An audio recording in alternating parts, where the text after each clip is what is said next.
who's back with us from House Ways and Means, Congresswoman Claudia Tenney. Congresswoman, what do you think? I mean, do you think the IRS funding should have been cut even more? And do you think audits are still going to go up or under Biden? What do you think? Well, certainly we'd like to cut it even more, but even as my colleague Lauren Boebert just said, this is over 10 years. We couldn't get a perfect deal, and I don't want to let perfect be the enemy of the good, so I'm leaning yes. I've been back and forth in my mind over this, just how we could get a better deal with a very, very slim majority right now.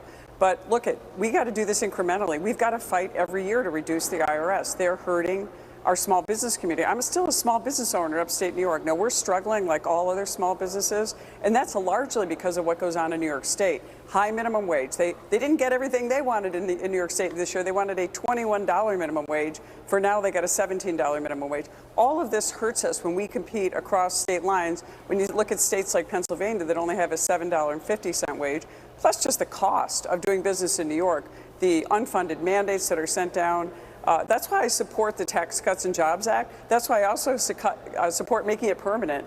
And we're fighting to do that so that small businesses can continue to get the 20% deduction they get, and they can continue to be competitive in New York. Without being competitive, we're going to lose these. And I used to write a column every week called "You'll Miss Them When They're Gone," and boy, will we. Yeah, you know, Florida Governor, by the way, Ron DeSantis says he would move to defund the IRS if he's elected president next year. He supports a flat tax. And UBS, the Wall Street mega firm UBS, they've got a new report. They're predicting that over the next 5 years, another 50,000, they're talking 10,000 retail stores will close each year over the next 5 years. That's 50,000. That's outside gas and food service.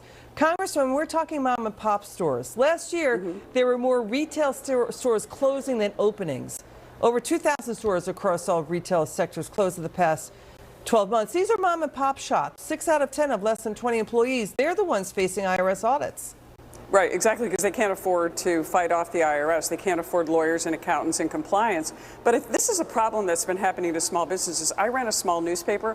All of my customers were mom and pop shops, small locally owned and operated businesses that were getting crushed by the big box stores. Walmart, we fought Walmart, we fought Home Depot, Lowe's, all those big stores. Not that we were against them, but we could not keep up with the cost of goods with them. They have the huge economies of scale.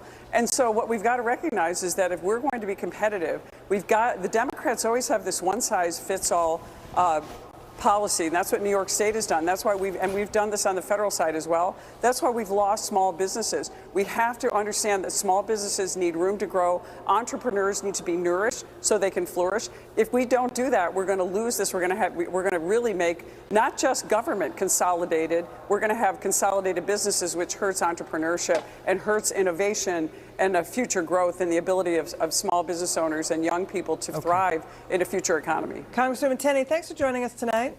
Thank you.